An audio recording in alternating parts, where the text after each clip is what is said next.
We need to do is remove this back seat or pull it forward out the way so you can then get access to the two plates. One side is the filter and one side is the pump. So what we've done initially to get this seat moving is pulled it up like this, and hopefully if you look in there you'll see that metal clip and up under there where that's been clipped in. Now there's a clip at the back here, you can see the metal wire going in, and we've got to try and push that back, I think, to get that out. So that's what we're going to do next. Right, so what we did then was sort of grab the seat here and here and push it back and then up. We did find that the first time we did it as one side come out, this side re-locked again, but hopefully you can see what it is a piece of metal coming out the seat. Really, it's part of the seat strengthening, and it hooks underneath this little bit of metal there. What we're going to do now is unbolt that seat belt so we can threadle it back out of this seat, so we can get this seat right out of our way and have as much as room as possible. And of course that is on the same side, that hook, that side and this side, and the same on the seat. Bell's already, see that? Hey? Yeah.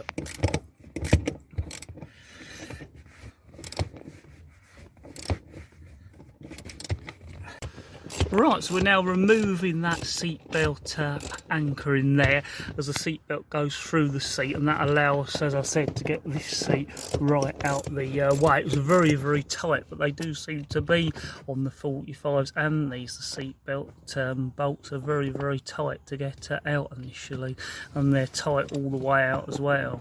Right, so that's the seatbelt out. Nicely, it's on the one bracket, the latch and the belt, and of course we just threaded it through that hole, and now we can get this seat right out of our way. Right, so what we've done is this piece of insulation we've tied back, holding it under the headrest, because this stuff can very easily break up, and it's quite important to the sound insulation. It certainly looks horrible if it breaks up, so we've tied that up out the way. We've put some cloths over the carpet and just pulled it back out the way, and we've got some towels here which we'll probably put over this insulation to protect it. On the driver's side, the back passenger driver's side, and as far as we understand, this is the petrol pump, and on this side is the filter. Well, they're not tight. No, I wouldn't have thought it'd been out. Well, it would have been out recently, could it? Only us.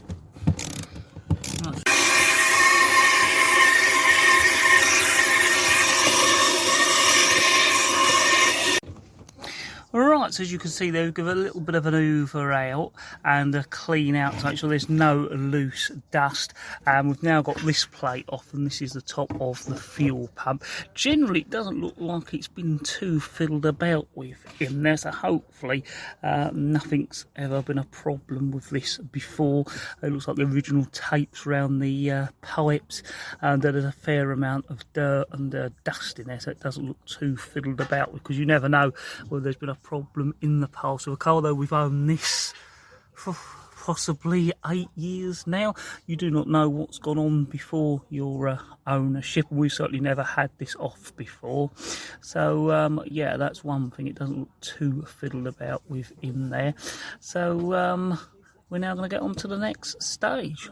So what we're also going to do is take this plug out, in case we can test for 12 volt and just check everything looks all right. And this looks like one of those sorts of plugs, well, it is one of those sorts of plugs where you, to get it out, you pull it this way, and you can see there's those little lugs, so it almost slides sideways, and as you're sliding it sideways, it pulls it out of the connection so the pins can't be damaged. Once you work out how they work, we quite like these sorts of plugs. So yeah, you can see there it slides back, and then if I slide it back to get it to the open position, and then it will come off. And there it is off. So yeah, they're actually quite a clever little plug, those ones, but obviously if you don't know how they work, you very easily damage them. There's the plug there, and there are the pins in there. Right, so as we said, we want to look inside there anyway, and we've now bought a new pump to rule that out. And because we think even if it isn't the pump, possibly it could have been damaged by the problem, is like on the other side, we've marked this lock ring here and a piece of little bit of the plastic there, so we know where it goes back to. And although it might not line up completely, it's still a good reference point. So like before, we're going to tap it round and gently kind of unscrew it, and that should allow us access to the pump. Right, so now we're going to gently, steadily lever it round like we did before, and hopefully it will come up. But as you can see, those pipes are in the way a little bit, so they're going to sort of get in the way as we get it out. We're going to get on now with getting the pump out slowly. Right, so we're slowly getting the pump out. It's a little bit fiddly, but what we had to do, this pump has got these two wires with this little plug, and as you can see, what you do is squeeze them and it pulls out of the plug, and that's just sitting inside the tank. And also the pump pipe is joint to another pipe, and there's just one little button, we'll hopefully show you that in a minute, that you squeeze and then this pulls out, and that's now allowed us to get it up. But we more or less had to turn the pump at an angle and get your hands in there and do it, so it's very fiddly. And we also, there's a grey pipe that's not in there, so we don't know if it come off as we initially moved it or it already fell out, but we think there's a grey pipe that must sit in there and go in there, and we're going to see if I can check online, see if there's any pictures of that pipe in there.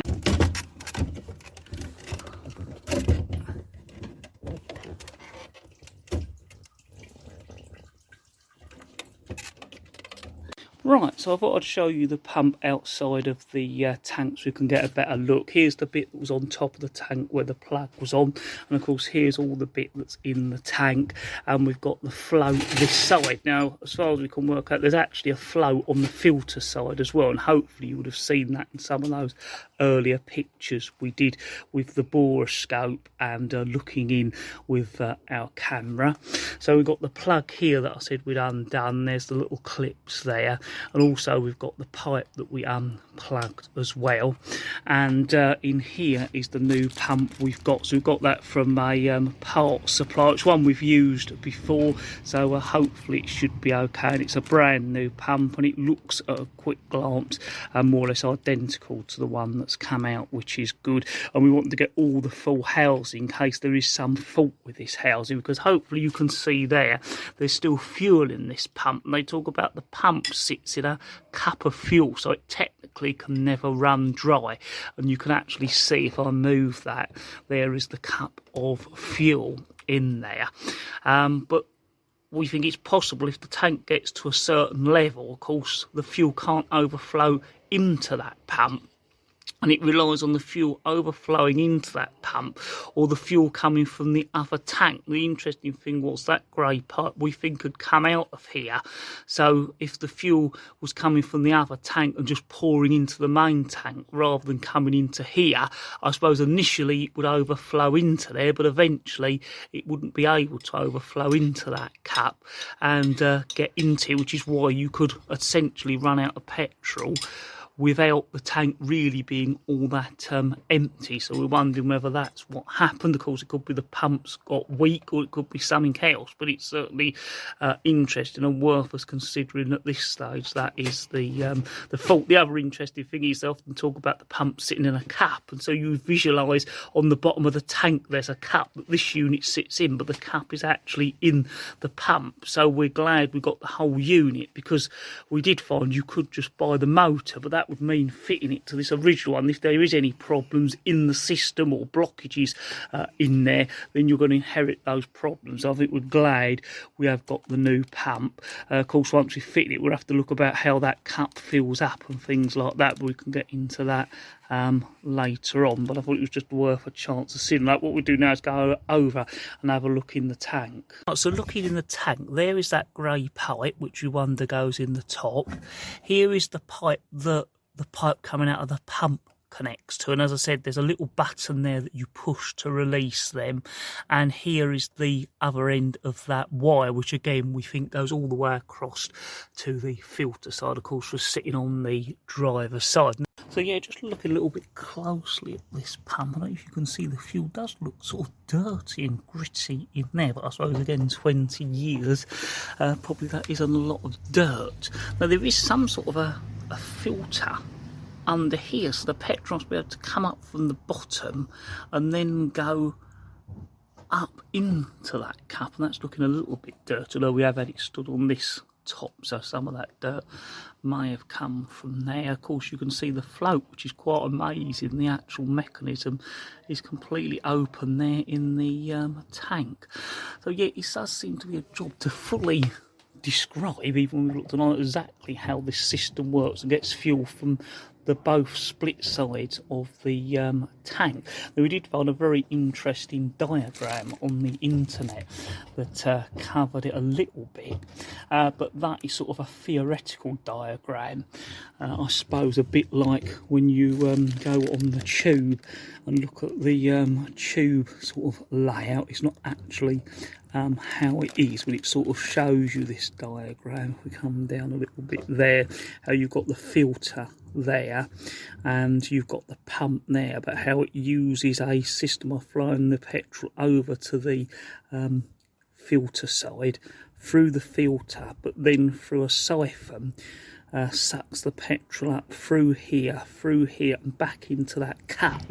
And as you can see there, that pipe there is going down into the cup there, which we think is technically actually in the pump, and that's why we wonder whether that pipe has come out of there, meaning that technically the fuel would get sucked out but go back inside this tank, which is all right as long as it can come up and overflow back into the cup. But once this side levels off with the cup and this side is empty, you would technically have a fair amount of petrol in there, but the pump can't properly suck it up. So that's why we sort of think or wonder whether that's what has happened here. Of course, we're not fully going to know until we get everything back going and the problem does resolve itself.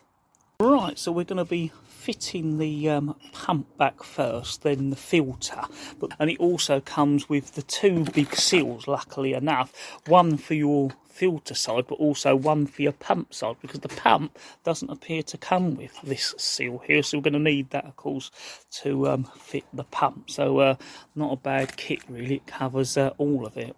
Right, so we're ready to put our new pump in. What we've done is tied that grey part with a piece of string so we don't lose it, and the wire and the pipe that clips onto this bit are also connected to that grey part, so hopefully we shouldn't lose it. If you look in there, on the bottom of the tank is like a little plastic plate with a little nodule there, and that is going to have to line up with all of that there when we get it in. So what we're going to do now is steadily get that in, and hopefully it'll all line up, and then I'll be able to get my hand in and put those connections on just as we did when we were getting it all off. Right, so we've now got the pump in there. It's a real sort of a fiddle to do it. Even if we filmed it, I think all you'd see is our sort of hands, but you see now we plug in the pipe, the wire, and then hopefully you can see down in there we've now got that grey pipe sitting in the top of the pump, so hopefully the fuel will go back into the cup as it's called and not into the main tank. That's what we're hoping anyway. So we're just going to have a look in there and check we haven't knocked any wires off, and hopefully that's got it in. And of course we need to put the new rubber seal on. So if you look at this pump here, you can see that we've put that grey pipe in there, and we've connected up this pipe and this plug here. Right, so what we've done is put the new rubber seal, that's the old one, so you can see it, and we've just gently put it all the way around the edge, and it's more or less sat in there. And hopefully now we can drop the pump down into that seal, and it will seal as the original one did, and line up on the bottom of the tank as well.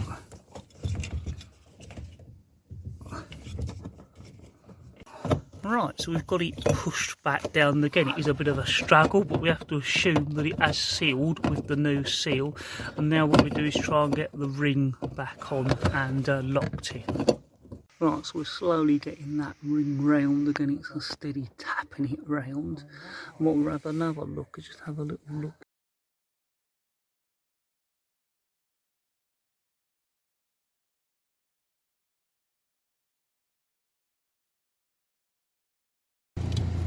Right, so as you can probably hear, the engine's running.